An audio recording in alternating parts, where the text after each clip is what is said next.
Vamos primeiro falar do nosso príncipe, como gosta de falar meu amigo Rafael. O nosso príncipe Gabigol, artilheiro do século no Flamengo. Gabigol chega a 100 gols no Flamengo e volta a alcançar a marca após 24 anos, exatamente. O último a bater 100 gols com a camisa do Flamengo foi o baixinho Romário, em 1997. Gabriel Barbosa é o 19º na história do Flamengo a chegar na casa centenária de gols. Veja, né, vide as últimas aparições de Gabigol com a camisa do Flamengo, né, Rafa? Chegamos a ver aí 9 rodadas de Gabigol passando em branco, né? Tendo o seu momento jejum. Afinal de contas, o jejum acontece principalmente com os artilheiros, né, Rafa? E o Gabigol não foi diferente. Pedro teve 10 jogos, se eu não me engano, de jejum, e Gabigol, que fez o seu 100º gol ontem com a camisa do Flamengo, também passou por um momento de crise. Rafa, Gabigol, 100 gols com a camisa do Flamengo. Ídolo ou não? Muito ídolo. Muito ídolo. Aí eu sei que alguns têm uma definição muito restrita de ídolo, né? Eu sei que alguns colocam Leandro, Zico, Júnior e qualquer coisa muito fora disso incomoda um pouco. Tem gente que é muito rigoroso com esse conceito de craque, de ídolo. Eu não sou tão exigente assim, não. Eu acho que Gabigol é muito ídolo. Eu acho que ele incorporou o que é ser Flamengo. Eu acho que ele consegue representar o torcedor quando ele está em campo. Eu acho que ele foi decisivo quando ele precisou ser. Eu acho que ele é um craque. E eu acho que ele tem essa conexão muito forte com a torcida.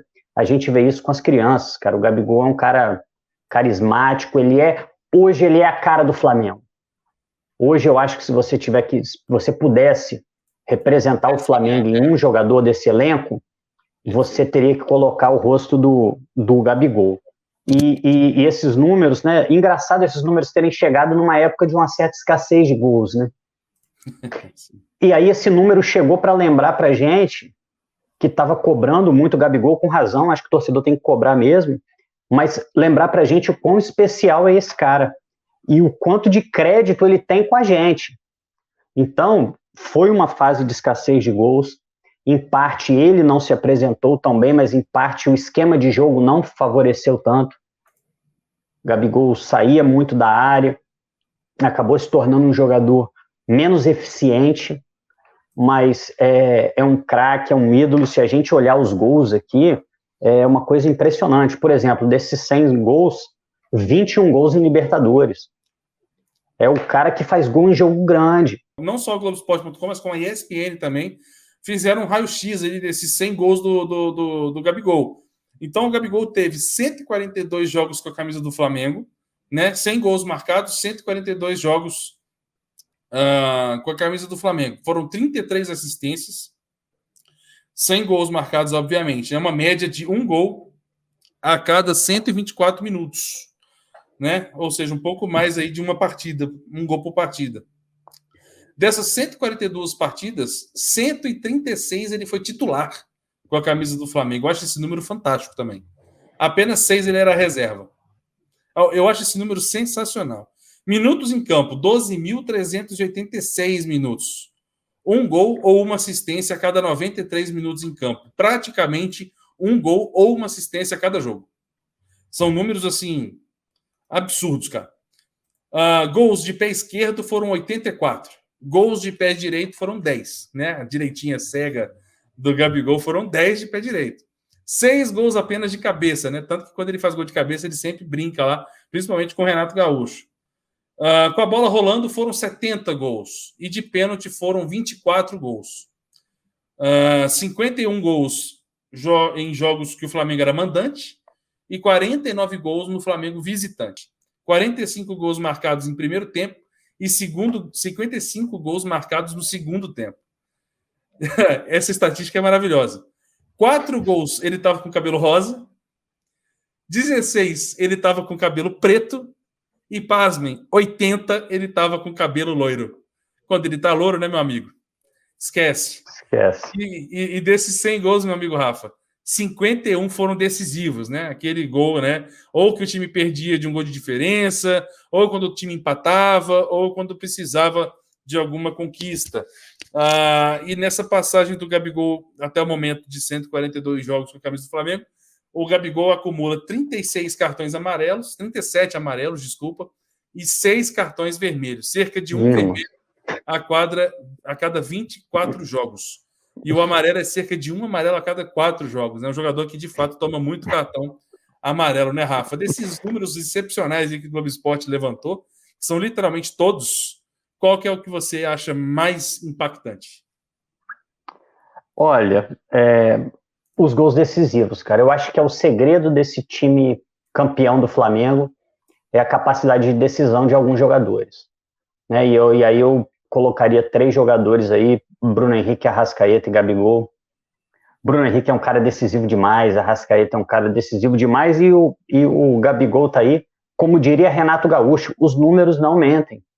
Pode olhar aí, o camarada tem 100 gols e mais da metade deles são gols que dão números diferentes a uma partida. Ou que colocam o Flamengo de volta no jogo após estar perdendo, ou que podem ser o gol da vitória. Seria legal ver alguns gols de cabeça a mais? Sim, mas aí a gente tem que entender, às vezes, limitações do jogador, característica do jogador, e às vezes também porque o que acontece com o Gabigol é o seguinte, às vezes ele não vai para a disputa de cabeça, mas ele se posiciona de forma a pegar o rebote. Ele fez gol assim no Fluminense, uma bola que acho que foi o Muriel que socou, ele pegou lá na esquerda. O próprio gol contra o Grêmio, ele bate de canhota dentro da área. Então é um jogador que mesmo onde ele poderia ter uma deficiência, ele consegue transformar isso numa vantagem, né? Para cabecear você tem ali o Rodrigo Caio, o Bruno Henrique, o William Arão, e ele se posiciona de uma forma um pouco diferente, cara. Eu acho que foi até bom para o Gabigol, Arthur, nesse momento, porque querendo ou não, eu não sei se você concorda comigo, mas eu vi o Gabigol muito questionado nos últimos jogos. Você tá mutado, cara. Eu questionei, inclusive. Com razão. Porque eu acho o seguinte, né? A gente vê o Gabigol indo para a seleção brasileira e o Tite dando uma recomendação de tipo, joga pela ponta, vai caindo mais para os lados. E nós, flamenguistas, nos acostumamos com o Gabigol botando bola na rede, irmão. Nessa de ficar indo para a ponta, não. Então, outra hora o Gabigol ia para a ponta, outra hora o Gabigol estava lá posicionado. Só que quando tinha o Bruno Henrique, era legal porque o Bruno Henrique fazia a função do Gabigol e às vezes rolava alguma coisa. Às vezes rolava aquela assistência, né? Só que sem o Bruno Henrique em campo, dificultou muito a vida do Gabigol em 2 sentidos. A vida do Gabigol ponta foi dificultada sem alguém lá na frente como o Bruno Henrique para fazer a função, e a vida do Gabigol atacante também foi bem prejudicada sem um Arrascaeta em campo para lhe servir. A bola não chegava no Arrascaeta centroavante. Não, Arrascaeta centroavante não, Gabigol centroavante. A bola não chegava. Só que essa saída dele para a ponta me parecia, como um leigo falando, posso estar errado, me parecia uma recomendação do Tite, tipo assim, pô, vai jogando mais para os lados, que eu quero você assim na seleção. Você vai para a Copa, né, como uma opção para jogar nas pontas. Então, se você for jogando ali durante os jogos, meio que treinando, você chega bem para a Copa do Mundo. A minha né, opinião. Espero muito estar errado, inclusive. E aí começa a cobrança. Você tem um Gabigol que 9 jogos sem marcar, caindo muito para as pontas, você vai ficando com saudade, sabe, tá ligado? Então, eu, por exemplo, quando eu falava, é na pura saudade, porque, pô, eu amo o Gabigol. É um ídolo da minha geração, entendeu? É o que eu não tive a experiência de ver o que meu pai viveu. E eu vivi isso em 2019. Então, tipo assim, eu tenho os meus ídolos. O meu filho de 3 anos de idade, se eu falar para ele gol do Flamengo, na mesma hora, bracinho assim, e ele fala Gabigol. Então, bicho, eu não posso desmerecer um cara desse nunca na minha vida, tá ligado?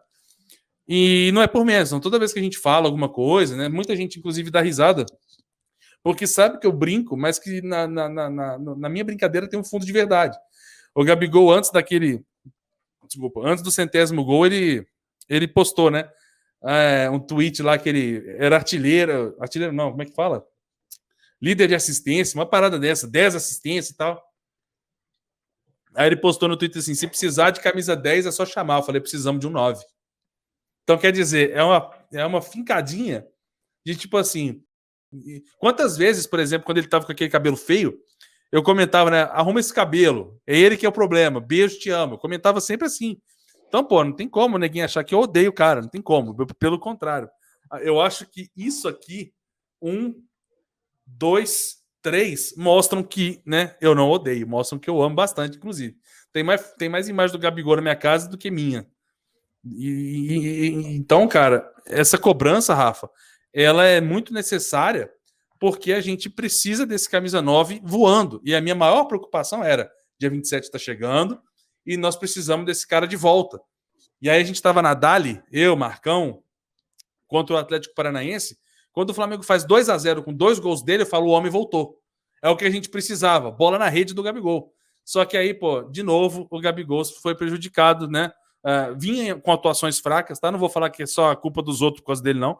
Mas ele vinha com atuações fracas. No próprio jogo que o Flamengo ganhou de 2-0, foram os 2 gols e mais nada, né? E então, assim, a cobrança é muito boa. Quando você cobra alguém assim, é porque você gosta desse alguém.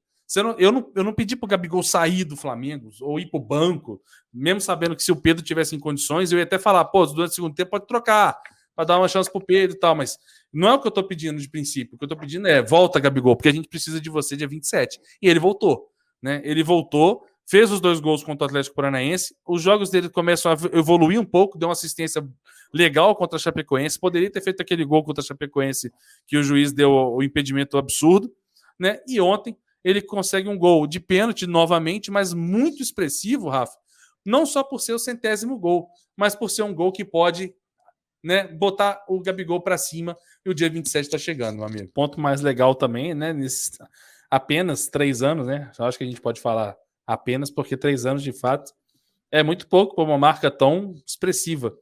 Mas não só de gols vive, né, o ídolo Gabriel Barbosa, desculpa, mas ele tem 2 campeonatos brasileiros, uma Libertadores da América, uma Recopa Sul-Americana, 2 Supercopas do Brasil e 3 campeonatos cariocas. São 9 títulos, né, em 3 anos. São números aí que, com certeza, certamente, os números de gols marcados foram muito, né, importantes para cada conquista dessa aí que nós acabamos de citar, né, Rafa? Não é só de gols que se formam ídolo, né? Afinal de contas, a primeira pergunta que eu te fiz foi: Gabigol é ídolo? Ídolo é uma coisa muito pessoal, eu sempre levanto essa bandeira aqui no Zona Rubro-Negra.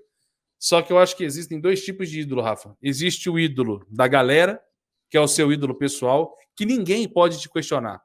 Se para você, sei lá, o Elias você é o ídolo, o Elias é seu ídolo, se ele é para você, cara, o problema é seu. Agora, existe o ídolo do clube, né? Que é aquele que, assim, não dá pra gente discutir. E a resposta vem sim para a pergunta que eu te fiz, porque não é só de gols que esse cara vive, né? Esse cara vive também de conquistas, né? Vive de momentos importantes, vive de títulos. E eu já escutei muito essa frase. Se eu não me engano, um dos primeiros que eu vi essa frase foi o Marcão. O Marcão, uma vez, ele falou uma coisa que eu nunca esqueci. Ele falou o seguinte: ídolo para ele é o cara que levanta a taça, né? É a forma que o Marcão usa para definir um ídolo. Não é a forma que eu uso. Eu tenho muitos ídolos do Flamengo que não levantaram taça. Importante, muitos. Só que para o Marcão, esse ídolo precisa levantar taça. E aí eu lembro disso. E aí que o Gabigol se completa ainda mais com a nação rubro-negra, com a história do Flamengo, né, Rafa? É um bom critério, mas assim como você, não é o meu. Também não. Não é o meu. Eu acho que a idolatria inclusive a idolatria tem algo de intangível, tem algo de inexplicável. Inexplicável. Porque é como você se sente em relação ao jogador. Para mim é isso, é quando você vê o cara jogando e tal, e você fala assim, pô, esse cara aí me representa. Ultimamente tá essa mania de falar negócio. Cativa, né, cara? Fulano de tal me representa e tal. Eu sinto isso. Tem caras que levantar taça. Então, esse grupo vencedor que se formou em 2019 é repleto de ídolos. Exatamente. Se o critério for objetivo. Sim. O René é ídolo do Flamengo. Exatamente. Isso me assusta um pouco. Por exemplo, eu vou... um cara que como jogador como técnico, levantou inúmeros títulos. Mas o Carlinhos Violino também. Bicho, pra mim é um baita ídolo do Flamengo, cara. Um baita ídolo do Flamengo. Uhum. Como jogador, não teve tantos títulos assim. Acredito que só campeonato carioca. Mas é ídolo também. Agora, o Gabigol, eu acho que essa junção de tudo que a gente está falando. Título, lógico, que coroou. Importância nos títulos. Porque às vezes você está no grupo ali meio que de passageiro, né? A locomotiva vai puxando um monte de vagão ali cheio de pedra atrás. O ídolo, ele é a locomotiva. O ídolo é quem puxa. Não é o vagão de pedra que fica no fundo. É um cara que tem carisma, que tem ligação com a torcida. Ele sabe fazer esse marketing. Eu não estou dizendo que é fake, mas ele sabe fazer. Quando ele ouve a torcida cantando e demonstra aquela admiração, aquela alegria e começa a cantar junto. Vamos rodar esse vídeo? Manda bala. Eu acho que nós temos ele aqui, eu acho que não dá problema, não.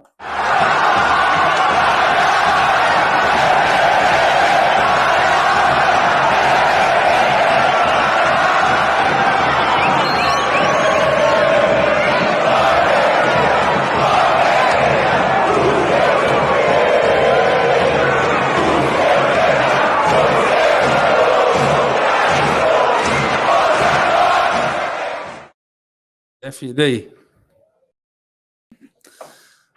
É sensacional essa imagem. Foi a palavra que eu falei, cara. Eu acho que é uma das palavras mais impactantes nesse sentido é de cativar. Sabe? O Gabigol, ele cativa a galera. Ele cativa o mais jovem ao mais velho, na arquibancada, tá ligado? Qualquer lugar, mano. É muito por causa do jogo de ontem, né? Entrou uma crise absurda na CBF. Por conta do jogo de ontem contra, né, o Flamengo e Bahia. O Flamengo venceu por 3-0, Bahia, por causa daquele pênalti, né? Tem até uma foto aqui que tem muita, né? A maioria das pessoas categoricamente afirmam que essa bola não pegou no braço, pegou no peito e não foi pênalti. E tem poucas pessoas que dizem que foi pênalti, sim. Então, assim, pode-se dizer que divide opiniões ainda. É muito polêmico o lance mesmo, muito difícil, apesar de não parecer, mas eu achei um lance muito difícil. E por causa disso, a repercussão que teve, né, Rafa? De presidente de clube, né? Presidente do Bahia, como é que fala?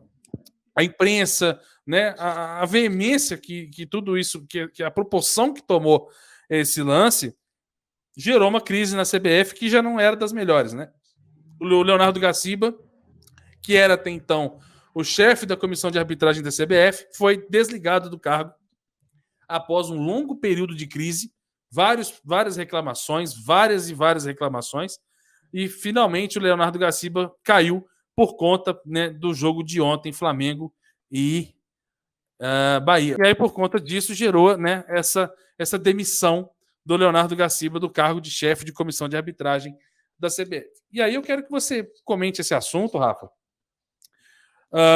de uma maneira bem ampla. Por quê? Eu quero saber a sua opinião sobre o que muda com a queda do Gaciba, o absurdo, e aí eu acho, né, minha opinião, o anúncio absurdo de botar o senhor Alício Pena Júnior para ser o substituto até o final do ano do cargo de chefe, né, de comissão de arbitragem da CBF, Rafa. E eu quero saber de você, obviamente, se o que aconteceu ontem de fato merecia ser a cereja desse bolo da crise da CBF. Bom, o Alício, cara, você deve até conhecer melhor que eu, né? Porque ele é um juiz mineiro, né? Eu acho que é a pergunta que todo mundo está se fazendo, né?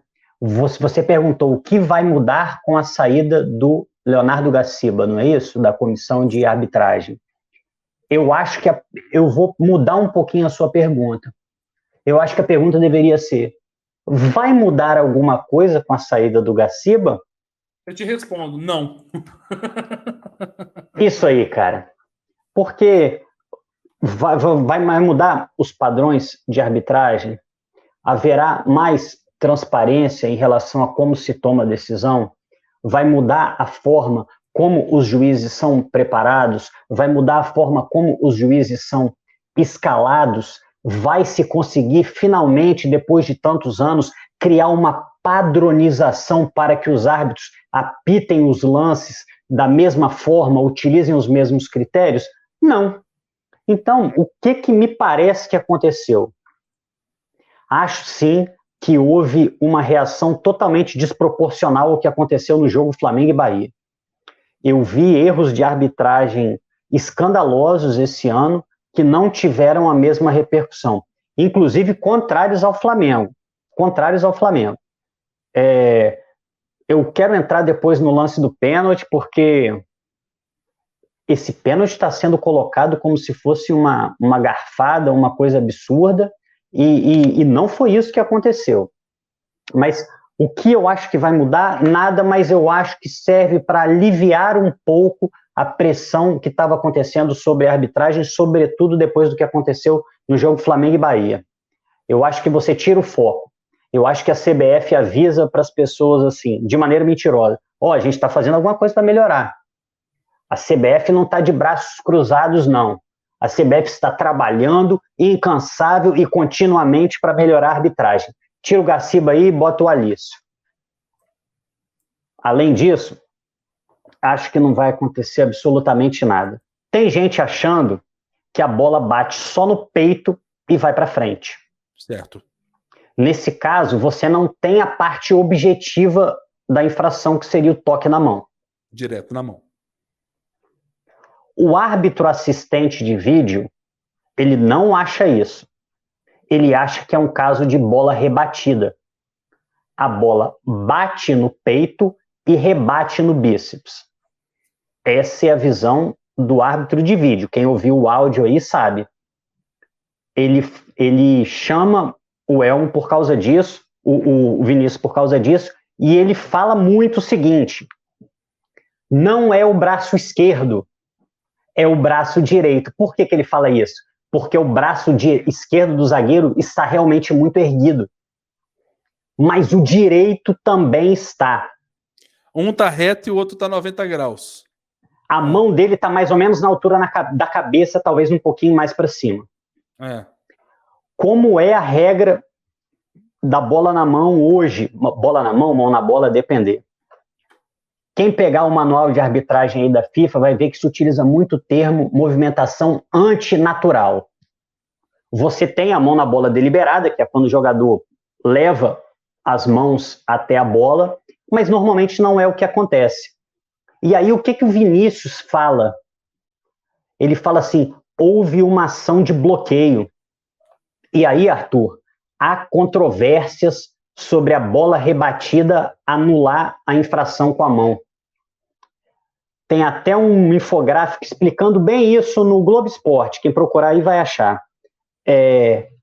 Se o jogador coloca suas mãos de forma antinatural, mesmo a bola rebatida é infração, porque o jogador não tem direito de ampliar a sua área corporal para evitar um arremate, para evitar um passe. Essa foi a interpretação do juiz de ontem. Se você olhar o jogador do Bahia, ele age como um goleiro de handebol ontem. Igual o cara falou no comentário aí. Ele está com os dois braços abertos. Ele assume o risco que a bola bata no braço dele. E para mim, Rafael, posso estar errado, a bola bate no peito e em seguida bate no braço que está aberto de forma não natural. Por isso o juiz fala o seguinte, o Elmo fala o seguinte, o Elmo, o árbitro de vídeo, ele fala o seguinte: olha, bateu no peito e depois no bíceps. O árbitro de vídeo também viu um toque de mão. E aí o Vinícius Gonçalves, que é o árbitro de campo, ele fala assim: concordo, mas houve ação de bloqueio. É exatamente isso. O juiz entendeu que aquele braço direito, que para mim, eu acho que bateu, mas eu não sou capaz de afirmar com certeza, mas eu acho que ela rebate no bíceps, estava posicionado de uma forma antinatural. Eu achei o jogador foi que ele confirmou na hora, você viu que o cara estava convicto. Tem muita gente achando um absurdo, pô, o juiz olhou, pelo contrário, cara, pelo contrário. E aí, às vezes, a arbitragem quer se blindar. O Gaciba mesmo não queria que liberasse diálogo do árbitro de vídeo. Ele queria editar. Editar é fraude. Aí é melhor nem liberar. Aí deixa lá na caixa preta. Porque editar você passa a estar sujeito a todo tipo de fraude, todo tipo de manipulação. Aí não. Exato. Se vamos ser transparentes, vamos fazer um negócio direito. Uhum. Mas o juiz matou a pau nessa aí e ele provou também que era um lance interpretativo. Sim. Ele provou que era, porque ele precisou verificar se a posição do braço do cara era natural. Não era. O jogador não pode ter um ato de defesa na área com os braços abertos se ele não é o goleiro. Nós temos aí uma série de desfalques, né? Nos últimos jogos, por exemplo, chegamos a ter uma marca de 10 jogadores ausentes nas partidas aí. Ora por contusão, né? Ora jogadores convocados, ora por cartão vermelho, por cartão amarelo, né? Por suspensões e etc e tal. E o Flamengo agora vem se preparando para essa sequência até a final da Libertadores. Nós temos um jogo domingo, contra o São Paulo, né? E antes do jogo contra o Bahia, Rodrigo Caio, por exemplo, que foi desfalque, assim como o Rodrigo Caio tinha o Arão, o Everton Ribeiro, que tinha sido expulso, Mateuzinho, né? O Bruno Henrique e o Michael voltaram contra o Bahia, devem começar jogando contra o São Paulo no domingo. O Felipe Luiz ainda é dúvida, mas Diego Alves, por exemplo, Arrascaeta e Pedro estão confirmados fora do time do Flamengo, meu amigo Rafa. Quero saber de você aí, sua opinião dessa sequência, né? Você vai ter live amanhã, você vai estar com a gente durante o jogo, mas o Flamengo começa a ter os seus jogadores voltando, né? A ter perto de um elenco quase completo aí, né?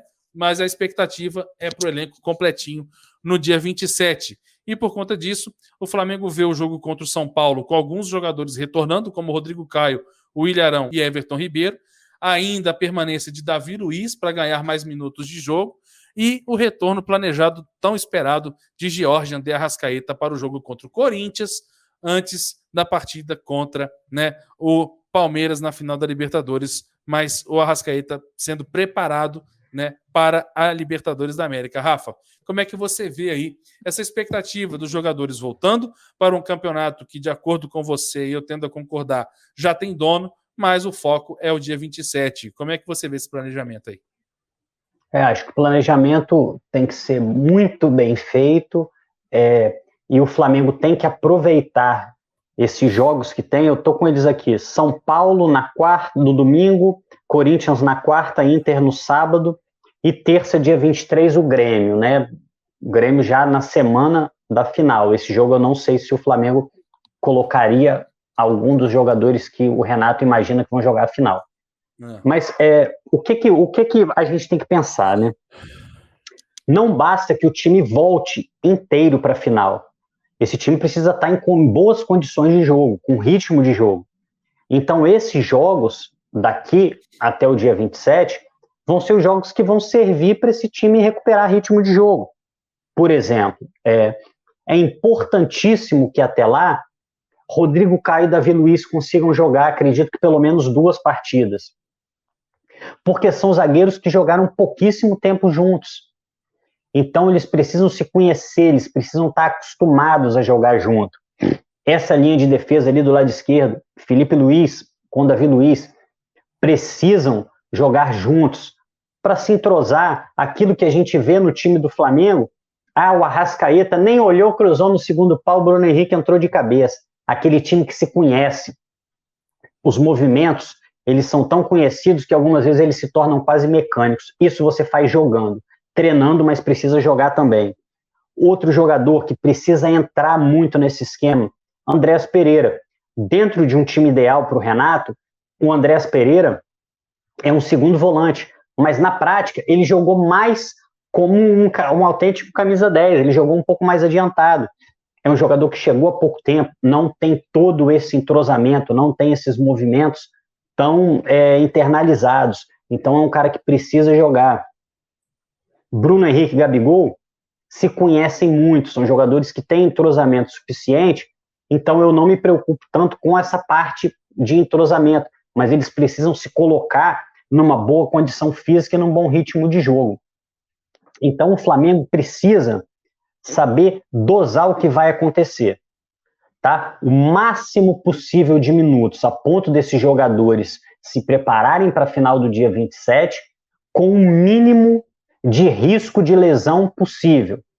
Porque qual que é o nosso principal medo? Em relação ao Arrascaeta, nós tivemos o exemplo do Davi Luiz, tá?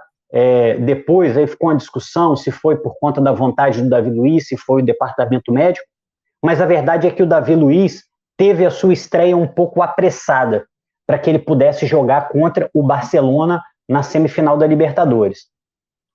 Pois bem, esse apressamento, essa ansiedade, essa aceleração pode ter sido o motivador da lesão do Davi Luiz, que nos tirou ele por uma sequência muito grande de jogos. Hoje o Davi Luiz estaria numa situação muito melhor para encarar o Palmeiras na final. Então, a gente precisa equilibrar, tá? Não apressar a volta dos jogadores, e aí eu destaco principalmente a questão do Arrascaeta. O Arrascaeta ele tem que ser tratado, né, como um cristal, porque se tem uma recaída de uma lesão num momento como esse, aí, meu irmão, aí a gente vai para a final de Libertadores com o Vitinho jogando ali de 10, a gente dá um jeito, e é um desfalque que pode dar uma vantagem que vai ser mais difícil da gente reverter contra o Palmeiras, que seria jogar sem o Arrascaeta.